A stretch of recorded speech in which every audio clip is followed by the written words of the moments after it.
तो अब हम ये यूनिफॉर्म सर्कुलर मोशन के बारे में देखते हैं।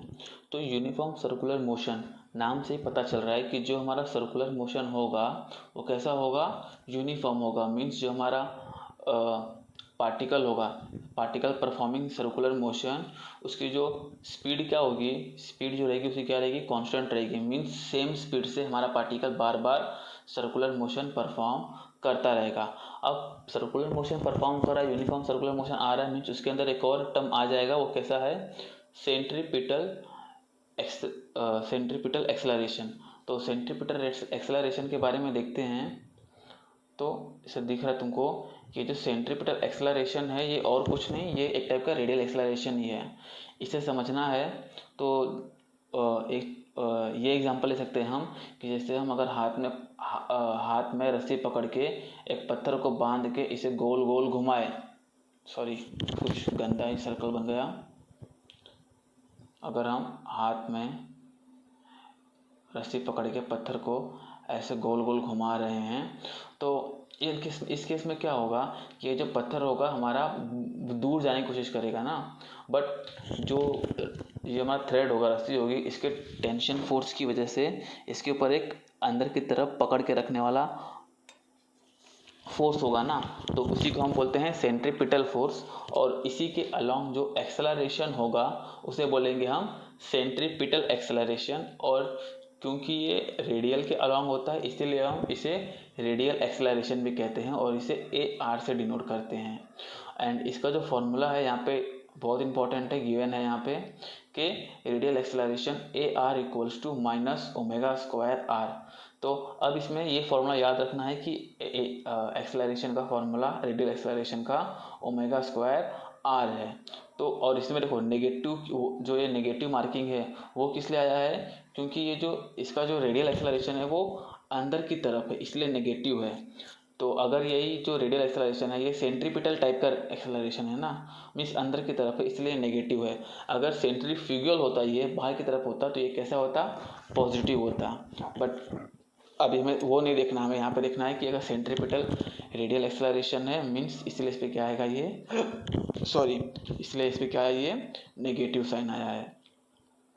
तो अब यहाँ पे देखेंगे कि ये फॉर्मूला है a equals to omega square, ये v square upon are and v omega कैसे हुआ। तो इसके लिए सबसे पहले हमें जो पुराना वाला फॉर्मूला है यहाँ पर इसे ध्यान देना होगा कि जो हमारा v equals to r omega, तो इसे मैं यहाँ पे लिख देता हूँ v equals to r omega. And इसी की हेल्प से हम बाकी के दोनों फॉर्मूले भी डिराइव कर देंगे। तो हमारा फॉर्मूला क्या है, यहाँ पे मैं लिखता हूँ v equals to r omega, तो हम देखते हैं v equals to r omega की हेल्प से हमारा v स्क्वायर आर कैसे आता है। यहाँ पे थोड़ा क्लियर नहीं दिख रहा ना, हाँ ये हमारा v स्क्वायर आर कैसे आता है। तो देखते हैं जो ये v स्क्वायर अपॉन आर है, हमारा फॉर्मूला क्या था, v equals to r omega. अब हम यहाँ पे v इक्वल्स टू क्या पुट कर देंगे, आर ओमेगा पुट कर देंगे। तो क्योंकि यहाँ पे v स्क्वायर है तो r का भी स्क्वायर हो जाएगा, ओमेगा का भी स्क्वायर हो जाएगा, और डिवाइड बाय यहाँ पे तो ऑल r ऑलरेडी है, ये r से ये r का एक स्क्वायर कट जाएगा और यहाँ पे क्या आ जाएगा, r ओमेगा स्क्वायर, या तो हम लिख सकते हैं ओमेगा स्क्वायर r। तो ये हमें फर्स्ट वाला फॉर्मूला यहाँ पे मिल गया, इससे ये मिल गया। और अगर सेम हमें अगर ये फॉर्मूले से ये फॉर्मूला फाइंड करना होगा तो भी हम इजीली कर सकते हैं। करना क्या है, सिर्फ और सिर्फ ओमेगा स्क्वायर है, यहाँ पे हमें r को इस तरफ ट्रांसफर कर देना है, तो हो जाएगा omega equals to V upon are. And इस omega equals to V upon R को हमें इस फॉर्मूले में पुट कर देंगे तो हमें ये वी स्क्वायर आर वाला फॉर्मूला मिल जाएगा। हाँ, और अब हम देखेंगे कि ये हमारा तीसरा वाला फॉर्मूला कैसे आया, वी ओमेगा। तो इसे हम इस फॉर्मूले से और इस फॉर्मूले से दोनों से डिराइव कर सकते हैं, बट फिलहाल मैं वी स्क्वायर आर से डिराइव करता हूँ कि वी ओमेगा कैसे आया। तो ये वी स्क्वायर अपॉन आर था ना, तो इसमें करना कुछ नहीं है, सिर्फ करना ये है कि वी स्क्वायर को वी अपॉन इंटू वी लिखना है और डिवाइड बाय आर यहाँ पे लिख देना है ना। आर एक ही बार है और वी स्क्वायर है तो वी को मैंने 2 बार लिख दिया। अब करना क्या है कि जो हमारा फॉर्मूला था v equals to r omega, r को यहाँ ट्रांसफ़र कर दो तो क्या हो जाएगा v upon r equals to omega, बस यही हमें वी अपॉन आर के इक्वल में ओमेगा को पुट कर देना है। तो यहाँ पे फॉर्मूला हो जाएगा, ये जो वी था वो तो एज इट इज़ रहेगा, और जो यहाँ पे वी अपॉन आर था ये हो जाएगा हमारा ओमेगा। तो सेम फॉर्मूला जो एक्सेलरेशन है इसका हमने ओमेगा स्क्वायर आर भी किया, वी स्क्वायर अपॉन आर भी किया, और वी ओमेगा भी प्रूव कर दिया। तो ये मैंने थोड़ा रफ करके बार बार किया है, तो एक बार अगर आप नोटबुक में लिख के वीडियो देख के करेंगे ना तो आपका बराबर से अरेंज हो जाएगा। तो आप ये तीनों फॉर्मूले इजीली याद कर पाएंगे। छोटा हो जा। तो ये था हमारा यूनिफॉर्म सर्कुलर मोशन, जो कि था कि particle remains speed of particle remain constant. हाँ, अब इसके बाद हमारा है नॉन यूनिफॉर्म सर्कुलर मोशन। तो पता ही होगा कि जो हमारा स्पीड ऑफ पार्टिकल होगा वो कांस्टेंट नहीं होगा।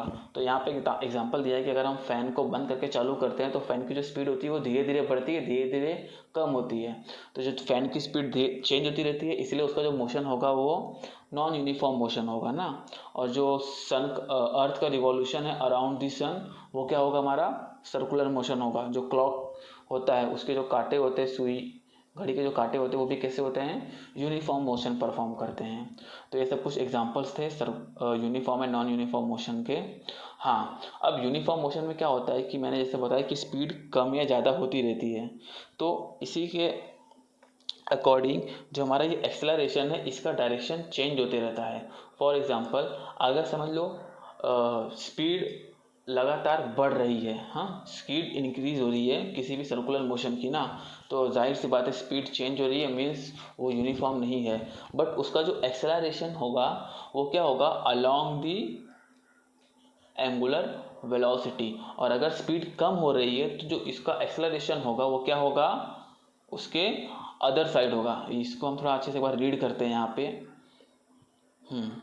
कि यहाँ पे गिवन है कि through the motion if the motion is non uniform motion, अगर नॉन यूनिफॉर्म मोशन हुआ तो क्या होगा, जो अल्फा है, अल्फा क्या है, एंगुलर एक्सेलरेशन, वो क्या होगा, उसका जो along the axis of rotation है, तो वो तो होना ही है।